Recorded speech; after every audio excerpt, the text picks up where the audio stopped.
Tudo bem, pessoal? Uma boa noite. Professor Alexandre Palma, aqui na área.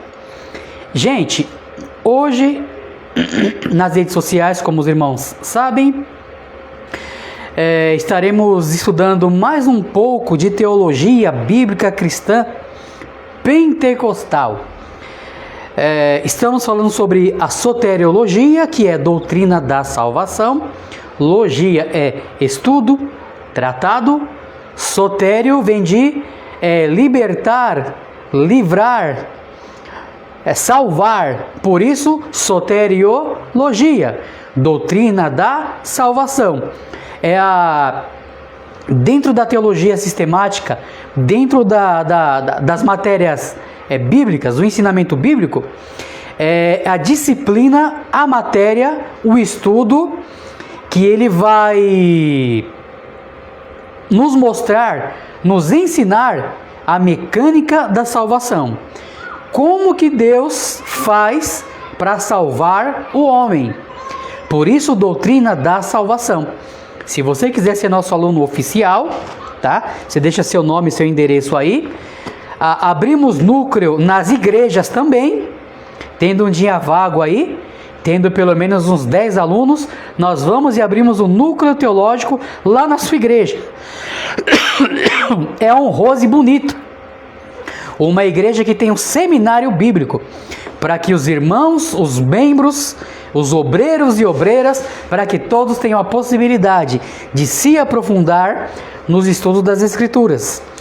Então, pessoal, sem mais delongas, eu quero que você pegue a sua Bíblia, porque estudo teológico sem Bíblia não serve de nada.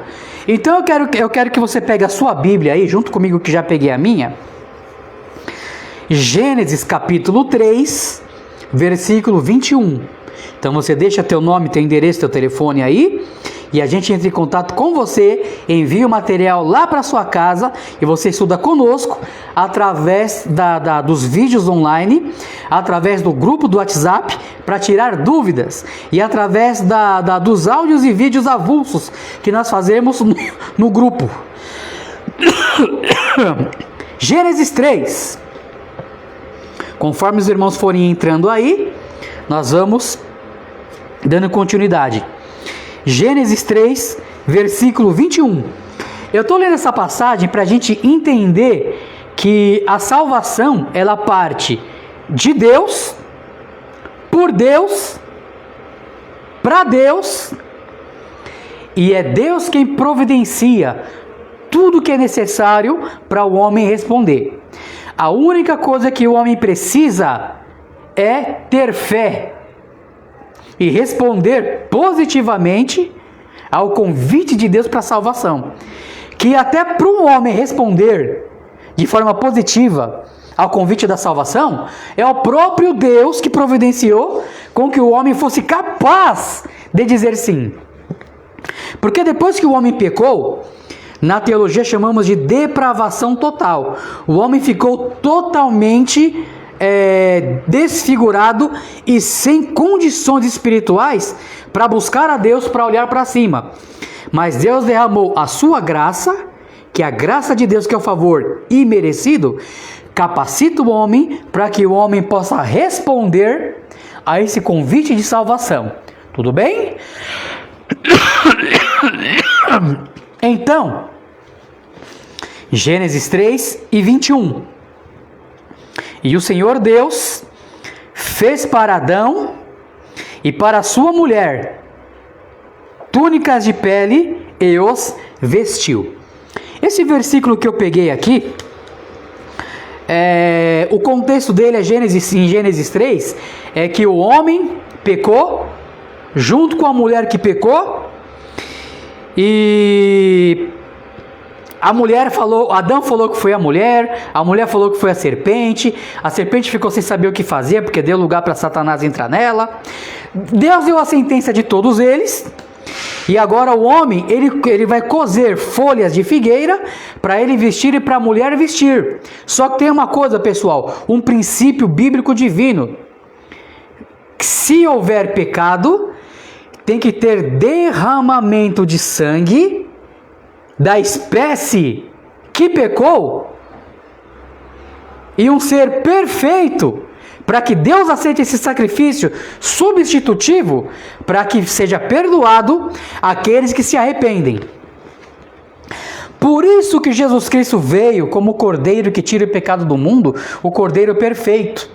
Porque os animais não é da mesma espécie que o homem. Os animais cobriam o pecado e era uma providência divina também, para que quando viesse Cristo, ele não só cobrisse, mas perdoasse e arrancasse o pecado daqueles que creem. Deu para entender até aqui? E no versículo 21 de Gênesis 3, vai dizer aqui, ó, que o Senhor Deus fez para Adão e para Eva túnicas de pele, ou seja, um animal foi sacrificado para que o pecado de Adão e Eva fosse coberto, não arrancado, porque eles precisaram esperar até a vinda do Messias, que é Cristo, para morrer e ressuscitar, para que ele fosse o sacrifício perfeito. Tudo bem? Porque a salvação sempre foi pela fé em Cristo. No Antigo Testamento, o Messias que haveria de vir, simbolizado pelo Cordeiro que era morto de ano em ano, e no Novo Testamento, na plenitude dos tempos, finalmente ele veio. Tudo bem? E vai dizer lá então, Deus então, quando ele faz túnicas de pele, estava dizendo para Adão, estava dizendo para Eva, que as folhas de figueira são insuficientes, que o homem, ele não pode salvar-se a si mesmo, que o homem não tem condições de se chegar a Deus. E Deus foi o primeiro alfaiate da Bíblia, porque Deus foi quem matou o animal, Deus foi o alfaiate que preparou as vestes para Adão e para Eva. E dentro da simbologia bíblica, vestes é símbolo de santidade. O irmão Unames está aí, nosso aluno de correspondência. Deus te abençoe, meu irmão. Seja bem-vindo. E o texto vai dizer lá o quê? O texto não, a explicação. Sem derramamento de sangue, não há então perdão. Não há remissão de pecados. E todos esses animais do Antigo Testamento, então, eles eram um tipo de Cristo, que viria para perdoar o pecado de todo aquele que crê. Pessoal, o sacrifício de Cristo, ele é suficiente para salvar toda a humanidade. Mas Deus não pode salvar quem não quer ser salvo. Deus não pode derramar a sua graça e misericórdia para aquele que rejeita o convite da salvação através do Evangelho. É simples assim. Mas vamos lá. Então, quando Deus matou esse cordeiro, esse animal, para vestir Adão e Eva, Deus estava estabelecendo como seria a salvação. A provisão viria de Deus para salvar os homens, e não o homem buscando de si mesmo a se salvar. Sabe qual é a diferença de Cristo e das religiões? É que as religiões criam métodos para se chegar a Deus, mas o cristianismo mostra que Jesus é o caminho, a verdade e a vida, e ninguém vai ao Pai se não for por Ele. Essa é a diferença. O irmão Herbert está dizendo que eu estou lindo hoje. Coloquei um palitozinho por cima aqui. E vamos que vamos. Tudo bem até aqui, gente?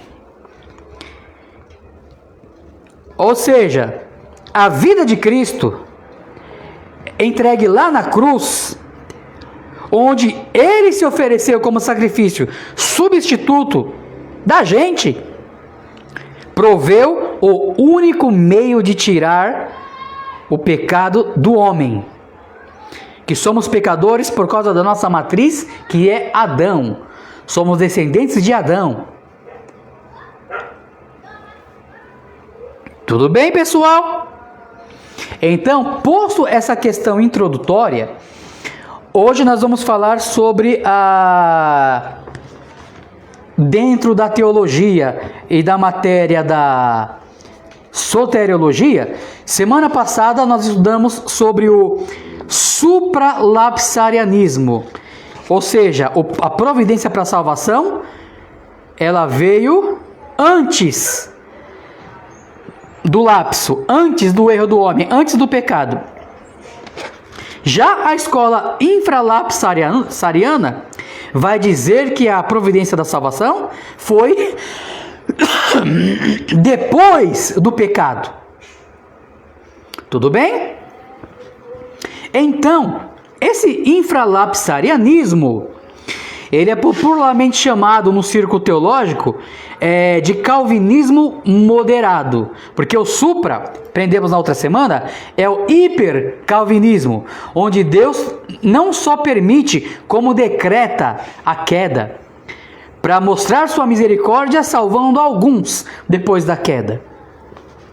A escola infralapsariana é mais moderada do que essa escola, que é a escola calvinista. Essa palavra, então, infra, ela significa depois.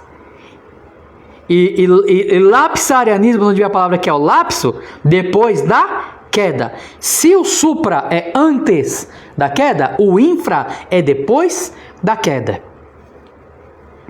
Tudo bem? Porque, ao contrário do supralapsarianismo, esse conceito, nesse conceito, o decreto divino da eleição e da reprovação, ela vai ocorrer depois da queda do homem, e não antes da queda do homem.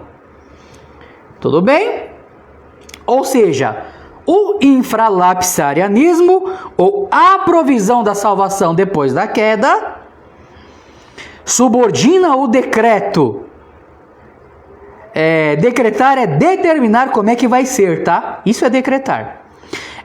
Então, essa escola do infralapsarianismo, ela subordina o decreto divino da predestinação ao decreto de permitir a queda da humanidade.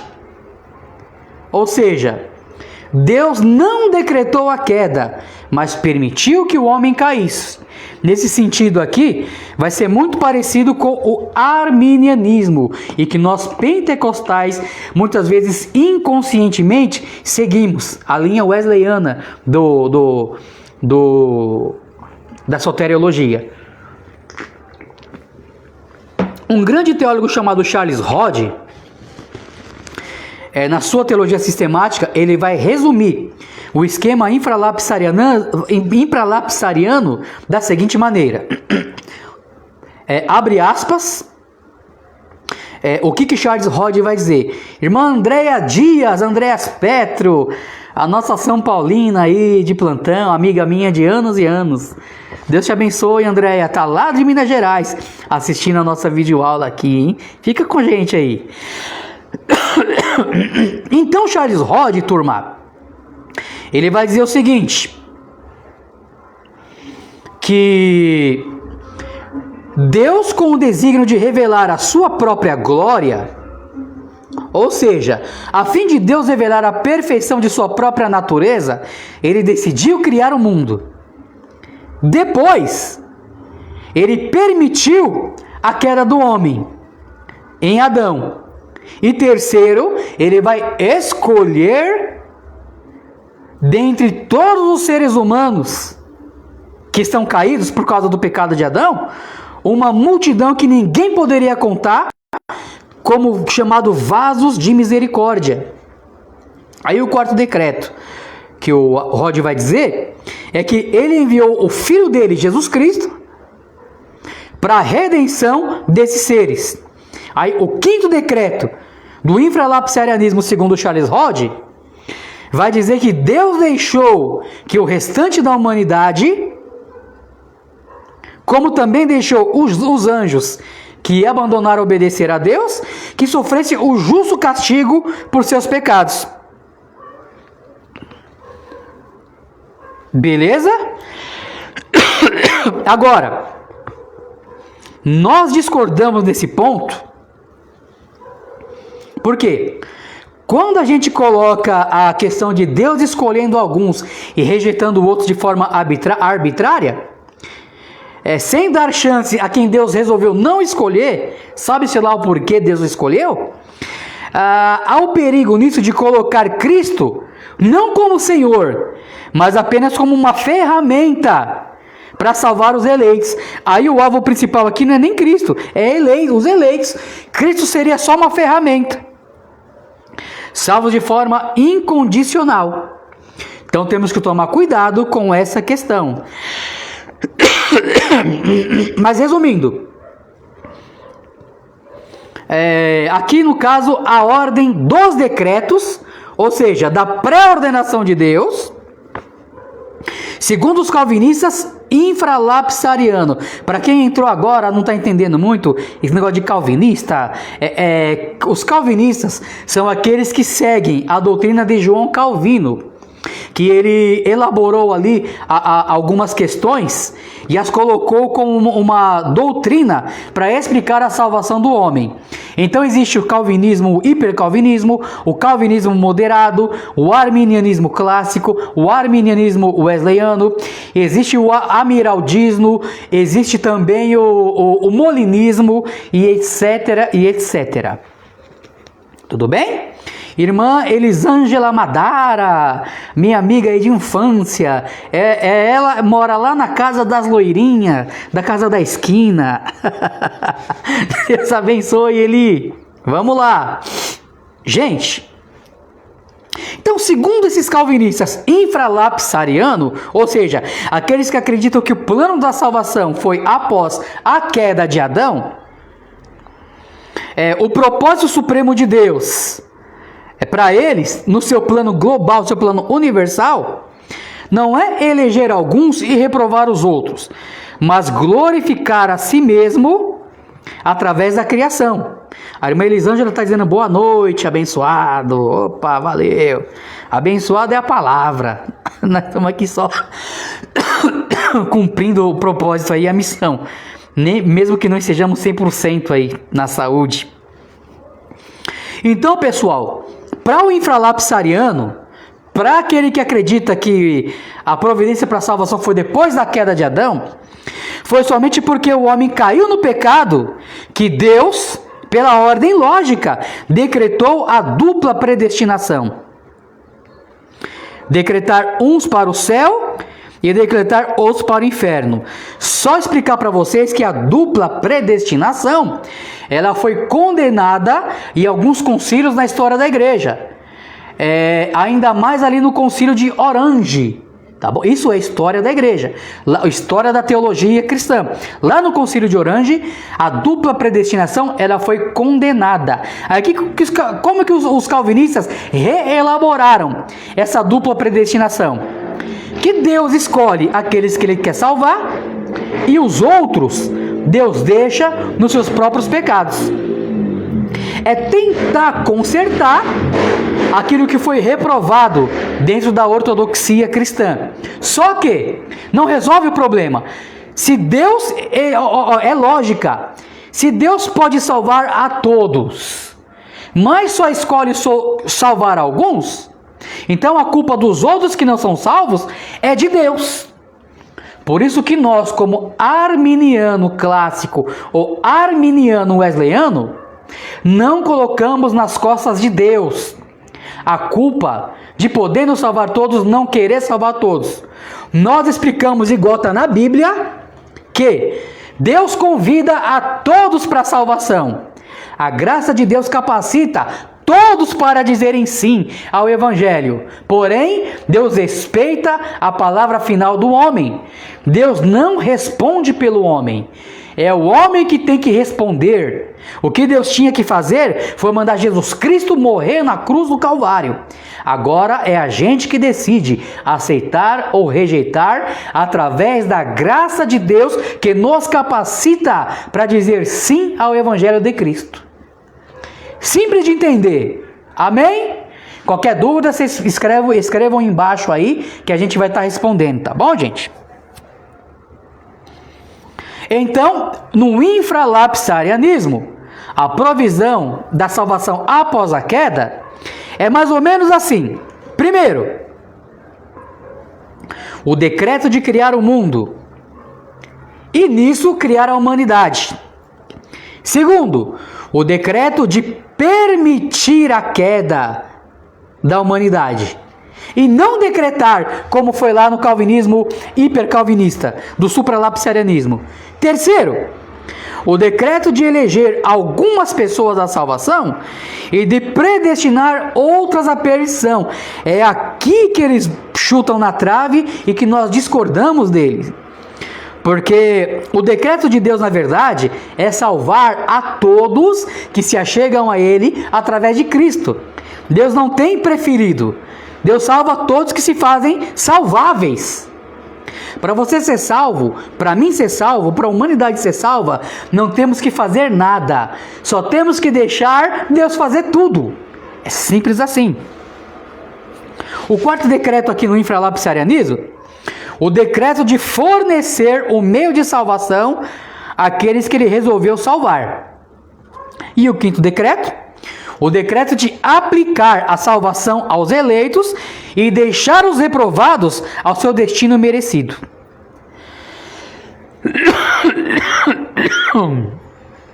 Deu para entender aqui, pessoal? Então, conforme a gente viu nesse desenho infralapsariano, a eleição é uma providência divina para amparar dentre toda a massa dos seres humanos perdida, e todos estão perdidos sem Cristo. Romanos 3:23. Romanos 3:23. Porque todos pecaram e estão destituídos da glória de Deus.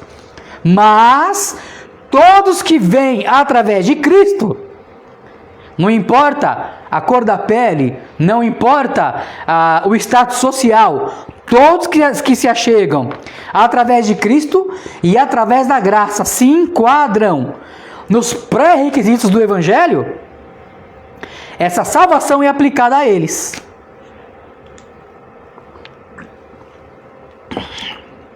Porém, no infralapsarianismo aqui, o decreto de aplicar a salvação aos eleitos e deixar os reprovados ao seu destino merecido. Pessoal, o destino merecido de estar para sempre fora da presença de Deus, todos mereciam isso.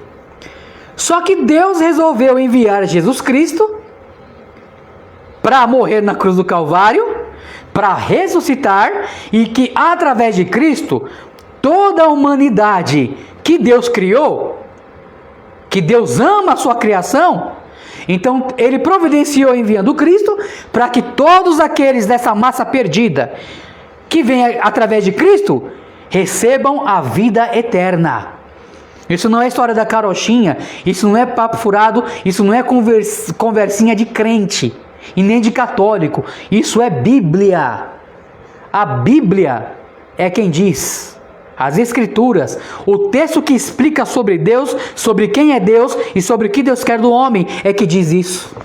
Não é coisa da nossa cabeça. Tudo bem? Aí o que acontece, pessoal? Quanto a isso, tanto os arminianos quanto os calvinistas concordam que só os eleitos vão ser salvos e que os outros serão deixados porque não quiseram a Cristo. Só que no arminianismo não quiseram a Cristo porque não deram lugar para a graça. E no calvinismo não quiseram a Cristo porque Deus não quis que eles quisessem a Cristo. Essa é a diferença básica. Tudo bem? Que só os eleitos são salvos, nem é armínio, nem é calvino, isso é Bíblia. A Bíblia diz que só os eleitos são salvos. A questão é, a eleição é baseada não num decreto divino em que ele escolhe alguns e rejeita os outros. Mas a eleição, a escolha de Deus daquele que vai ser salvo, é baseada naqueles que ele viu que se achegariam a Cristo. Então, aqueles que ele viu, que se achegariam a Cristo, ele os escolhe, ele os elege, ele os predestina para a salvação de vida eterna. A igreja, quando eu falo igreja, não é as quatro paredes, são as pessoas que são de Cristo. As pessoas que são de Cristo, que é chamado de igreja, os chamados para fora, esses são eleitos, porque a igreja, ela é predestinada a ser como a imagem de Cristo. Enquanto você for igreja, você está na posição de salvo. Se você sair da posição do corpo de Cristo, você sai da posição de eleito também. E mais na frente, nós vamos estudar sobre essas questões também. Tá bom? A irmã Geisa, feliz aniversário, minha irmã. Deus te abençoe, serva de Deus. Essa menina tem um talento tremendo na obra, irmão. Ela tem carisma, ela fala bem, ela canta bem. Ela é uma bênção de Deus, essa moça aqui, irmã Geisa. Deus te abençoe, viu? E feliz aniversário. Que as bênçãos de Deus estejam contigo. Feliz aniversário, envelheço na cidade. Feliz aniversário, envelheço na cidade. É isso aí, Deus te abençoe. Isso aqui é Ira, tá, gente? Música do Ira. Mas vamos continuar aqui.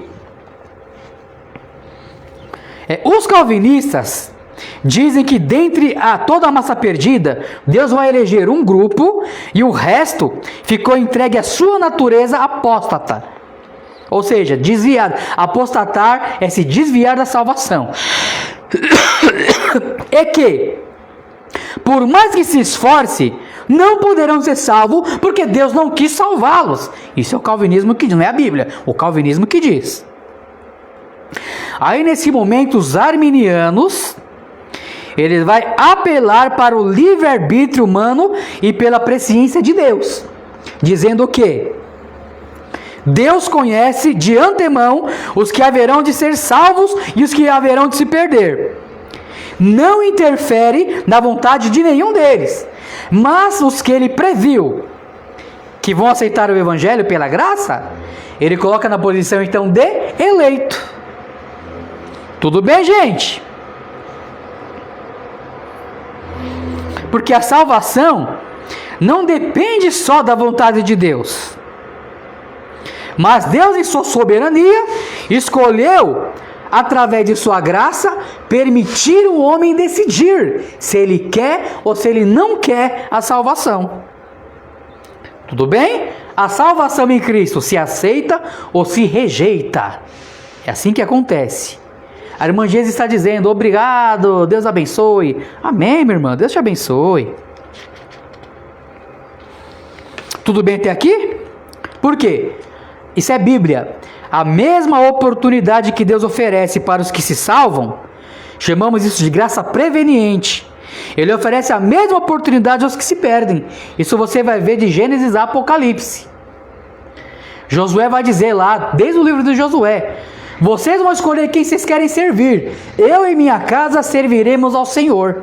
Olha o livre-arbítrio aí, ó. Mesma coisa, o Cornélio falou que eu tenho que fazer para ser salvo?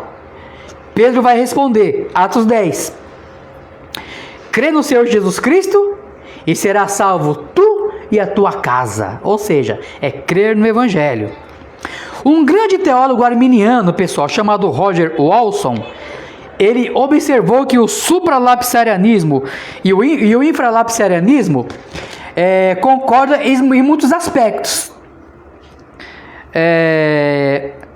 Tem um livro chamado História da Teologia Cristã, lá na página 469.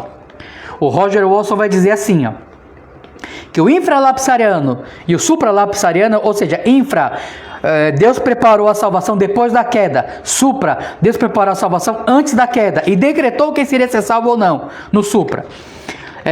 O Walson vai dizer assim, que eles concordam que Calvino tinha uma visão básica e correta do plano e do propósito em relação à criação, que é glorificar a si mesmo por meio de tudo. Também eles concordam que Deus controla tudo o que acontece, tanto na criação quanto na redenção. E que nada acontece sem que Ele decrete e faça acontecer. É aí que nós discordamos, porque Deus não decreta todas as coisas, mas Deus decreta salvar os que se chegam a Cristo. Vem dar boa noite pro povo aqui, Arthur. Fala boa noite. Oi, boa noite. Ô pai, Oi, meu filho. eu guardei meu carrinho aqui. Olha o carrinho que ele ganhou do Votoninho de Dia das Crianças, gente. Carrinho top. É, meu nenezinho, isso aí. O irmão Luiz Ventura tá dizendo aqui, ó. Boa noite, varão. Consegui chegar em casa. A paz do Salvador Jesus Cristo. Ufa! Por isso, irmão Luiz, que eu tô fazendo as lives a partir das 8h30, que dá pra gente chegar do trabalho, tomar um banho, comer alguma coisa, respirar, oxigenar o cérebro para poder estudar, porque estudar teologia é pensar, é raciocinar, é entender a Bíblia através do Espírito Santo, mas através do nosso entendimento, porque é isso que Deus quer. Ciência é entender através do conhecimento, tudo bem? Para não se tornar um fanático da religião, mas se tornar liberto pela graça de Cristo através da sua palavra.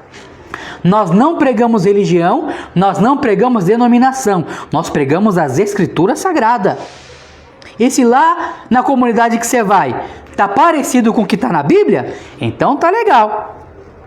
Beleza, gente? Continuando aqui então.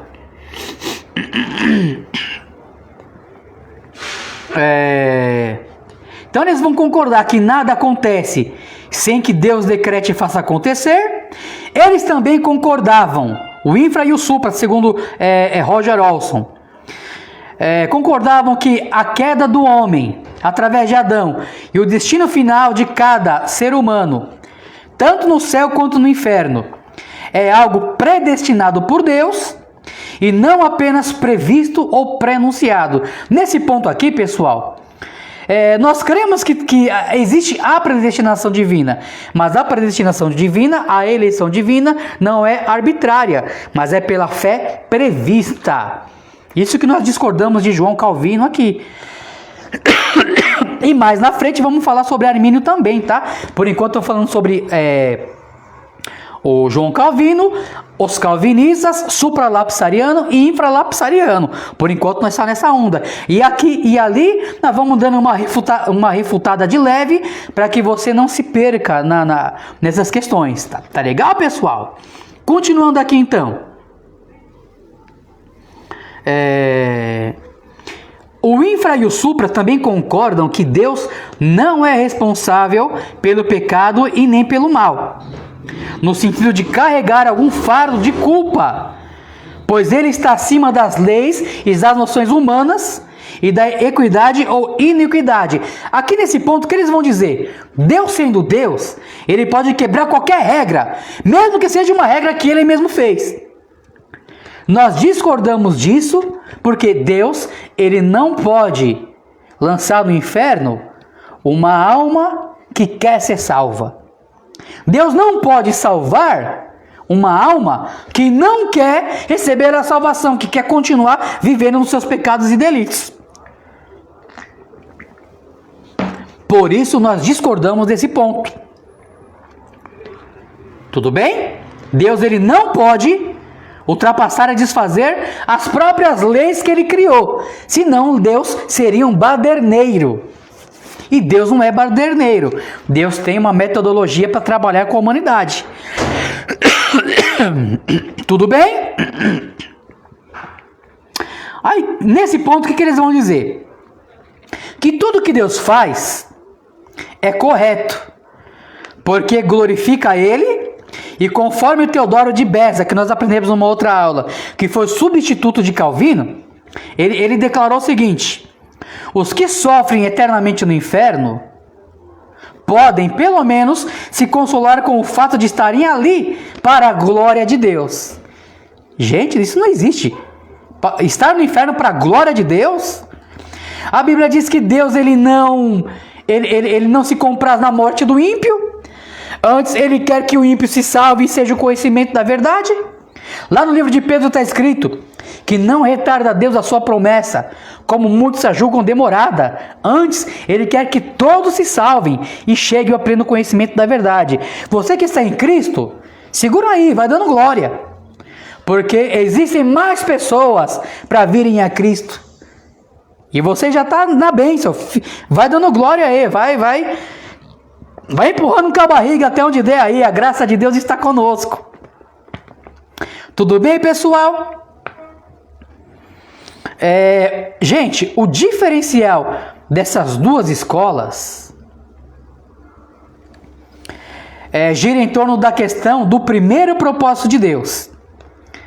Se visava a glorificação de Deus pela predestinação ou pela criação.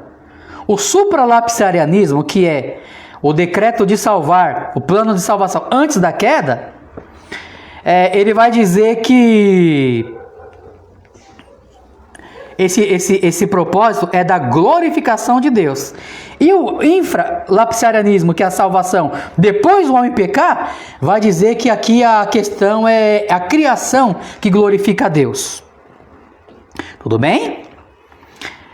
Uma outra maneira, pessoal, de expressar a questão é que o supralapsariano, aqueles que acreditam no decreto de salvar antes de tudo ser criado, eles consideram que o decreto divino da predestinação se aplica aos seres humanos como criatura, sem levar em conta o fato que também são pecadores.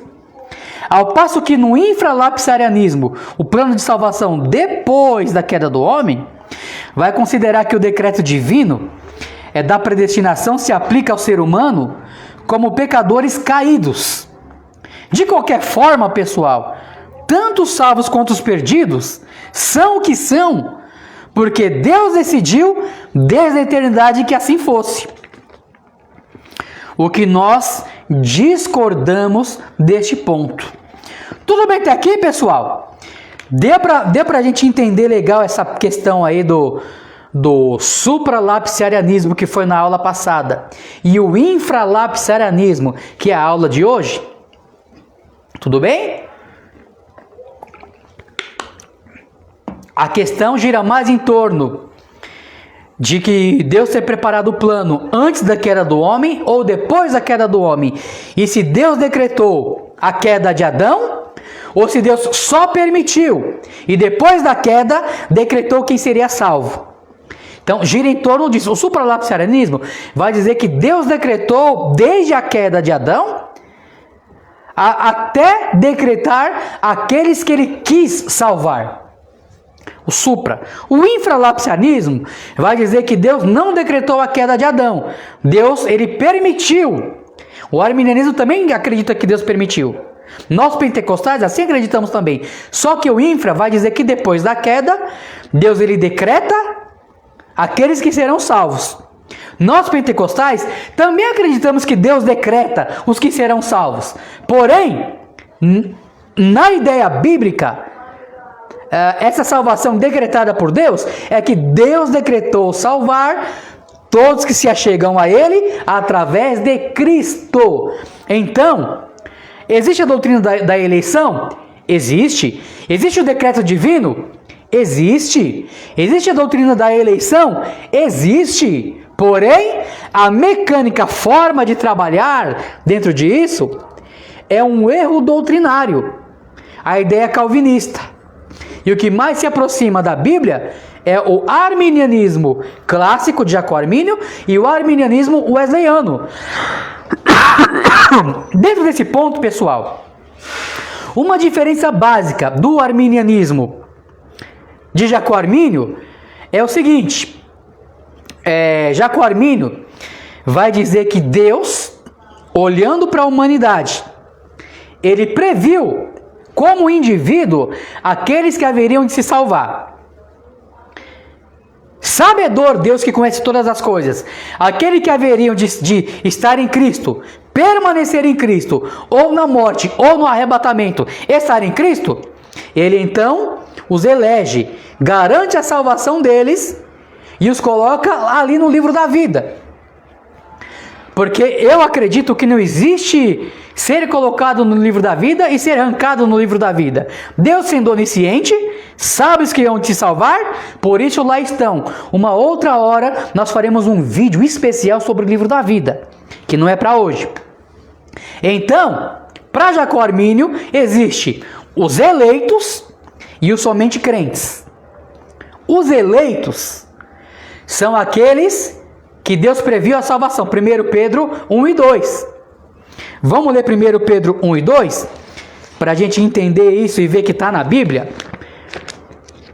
Carta do apóstolo Pedro, capítulo 1, versículo 2. Como se baseia a salvação? A salvação bíblica. 1 Pedro 1 e 2. Ou seja, antes de ler aqui, então, para Jacó Armínio, Deus ele previu os que seriam salvos e os elegeu, os escolheu. Garantiu que eles não se perdessem pela fé que Deus viu que eles teriam. Mas para Jacó Armínio tem um segundo grupo, que é o chamado somente crentes. É aqueles que por algum momento estarão em Cristo, mas de forma superficial, porque eles não vão se manter em Cristo. Então esses são perdidos. E para John Wesley, que também é arminiano da escola do Jacó Armínio, ele modificou um pouco. Ele vai dizer, não como Jacó Armínio, que Deus ele elege indivíduos, mas o Wesley vai dizer que Deus ele elege, ele escolhe a igreja, o corpo de Cristo. Então a igreja é como um navio. O destino final desse navio se chama salvação de vida eterna. Nós, enquanto indivíduos, estivermos dentro deste navio, que se chama igreja, que é o corpo de Cristo, estamos na posição de eleito. Mas se por um acaso sairmos fora desse navio, estamos então apostatando. A palavra apostatar é parapípto, significa sair fora do trem, sair fora do trilho, cair do trilho e nunca mais voltar para o trilho, e o trem vai embora. Então pro John Wesley, enquanto você estiver na igreja, que é o corpo de Cristo, não estou falando igreja denominação, estou falando de estar em Cristo. Vocês entenderam? Então, enquanto você está em Cristo, você está no navio que vai para a vida eterna. Se você sair desse navio, largar a Cristo, seja lá por qual for o motivo, você sai da posição de eleito. Essa é a diferença de Jacó Armínio para John Wesley, que é bem diferente do calvinismo. 1 Pedro 1 e 2. Eleitos segundo a presciência de Deus Pai, em santificação do Espírito. Espírito com E maiúsculo é que o Espírito Santo que coloca essa capacitação para nos santificar. Quem não tem o Espírito Santo, de si mesmo não se santifica. Segundo a presciência de Deus Pai, para obediência e aspersão do sangue de Cristo, graça e paz vos seja multiplicada. Então a salvação prevista é baseada nesse ponto, nesse texto aqui, Romanos 8, 29 e 30, que aos que dantes ele conheceu, também os elegeu. Aos que ele elegeu, ele os predestinou para ser conforme a imagem de Cristo. Ou seja, Deus conheceu, viu pela sua onisciência desde a eternidade os que seriam salvos pela fé em Cristo. Então Deus os predestina para ser conforme a imagem do seu Filho Jesus Cristo. É simples isso daqui. Tudo bem, pessoal? Amém até aqui? Qualquer dúvida, vocês escrevam aí, tá bom? Então, pessoal, esse texto de Pedro aqui está dizendo que fomos eleitos, escolhidos. Deus escolheu aqueles que escolhem, olha só, responder favoravelmente ao chamado do Espírito Santo. E esses são escolhidos por Deus, os que escolhem a Deus através da graça, segundo a presciência de Deus Pai. O que Deus presciência? O que Deus conheceu aqui de forma prevista? É Deus vendo no futuro que ele teria que enviar um Salvador para salvar o homem da queda. É o que estamos estudando hoje. E todos que aceitam a Cristo como Salvador se fazem escolhidos por Deus. Muitos são chamados e poucos escolhidos. Quem são os escolhidos? Os que vêm a Deus através de Cristo. Quem são chamados? O mundo inteiro é chamado por Cristo. O mundo inteiro ouve o Evangelho. Beleza? Ou aqueles que não têm o Evangelho, a própria natureza revela a Deus como Criador. Mas vamos continuar aqui. Em santificação do Espírito. Ou seja, esses escolhidos são escolhidos para serem santificados, para a obediência e aspersão do sangue de Jesus Cristo. Quando Pedro usa aqui a aspersão, Pedro tem a ideia do Antigo Testamento, que tinha a questão ali da purificação cerimonial, onde o sacerdote aspergia com o isopo ali no sangue e jogava sobre o utensílio ou sobre si mesmo. Era a cerimônia da purificação, que estava tipificando, simbolizando Cristo, que derramaria seu sangue, não para aspergir, mas para inundar o coração de todo aquele que crê. Beleza, gente? Isso vai dizer a respeito ao fato de que o Espírito Santo nos santifica com base na obra de Cristo na cruz, no qual nossa fé está nele. Tudo bem? Aí ele vai terminar dizendo: graça e paz vos seja multiplicada. A vontade do apóstolo Pedro aqui é que a graça de Deus e a paz de Deus que está no nosso coração, a cada dia seja multiplicada, a cada dia mais e mais. Quem está em Cristo está na paz de Cristo. Tudo bem? Amém até aqui, pessoal? Então, entendendo essas questões, nós vamos concluir agora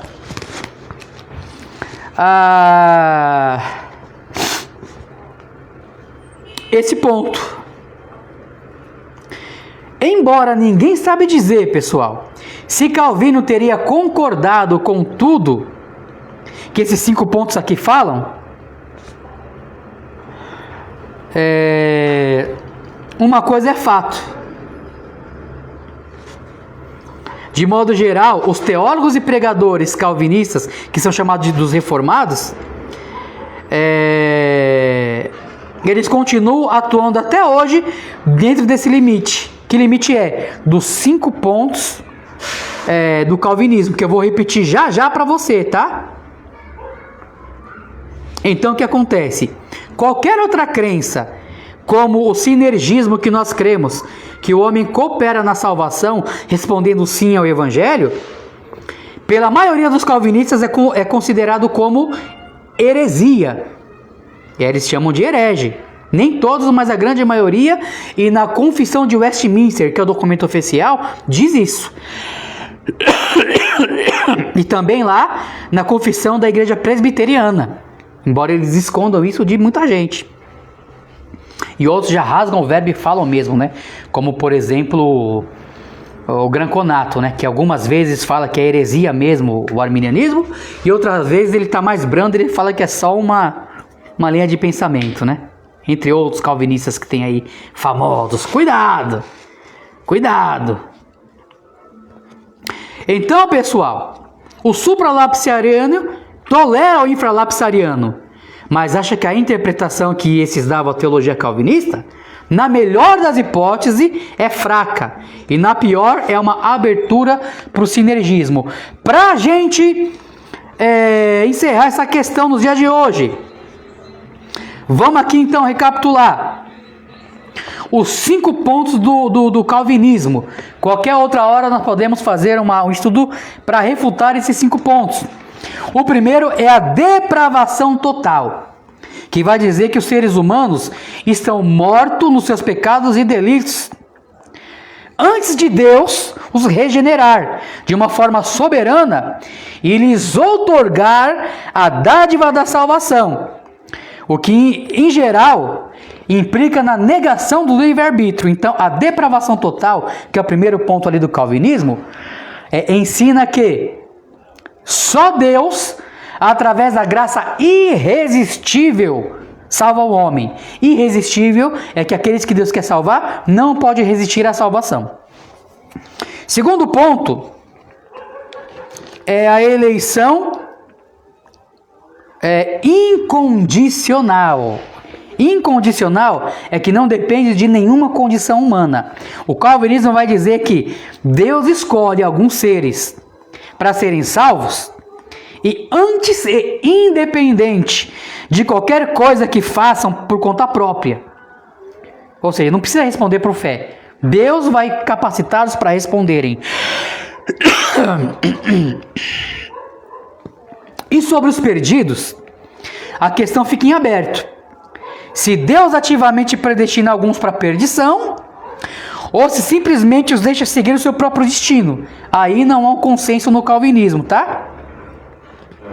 O terceiro ponto, a expiação limitada. Eles vão dizer que Cristo morreu somente para salvar os eleitos, mas a Bíblia vai dizer que ele morreu por todos os homens. E a sua morte expiatória não é universal, mas somente para os escolhidos. Tudo bem? Aí, o quarto ponto aqui é a graça irresistível, que tem a ver com a eleição incondicional. A graça irresistível vai dizer que não é possível resistir à graça de Deus, que é dada aos eleitos. Enquanto essa mesma graça, Deus nega aos réprobos, aos que ele não escolheu salvar. O último ponto aqui do calvinismo é a perseverança dos santos. Esse ponto aqui dentro do calvinismo, ele vai tratar da segurança eterna da salvação. Eles vão dizer que uma vez salvo, salvo para sempre. Eles vão dizer isso, embora a Bíblia haja várias e várias exortações para que nos mantenhamos firmes na fé. O calvinismo vai dizer que uma vez salvo, salvo para sempre. Uma vez não salvo, nunca poderá ser salvo, porque Deus não o escolheu para salvação. O calvinismo diz isso. Ou seja, os eleitos perseveram inevitavelmente para a salvação final. Porque uma vez salvo, salvo para sempre. E a salvação, então, não pode ser perdida. Pessoal, o nosso próximo ponto aqui é falar sobre a escola de Amiraldino. Depois, uma refutação sobre essas questões, para finalmente entrar na escola de Jacó Armínio, os decretos ali colocados por Armínio, a presciência de Deus, a graça segundo Jacó Armínio, e assim vamos dando prosseguimento, tá?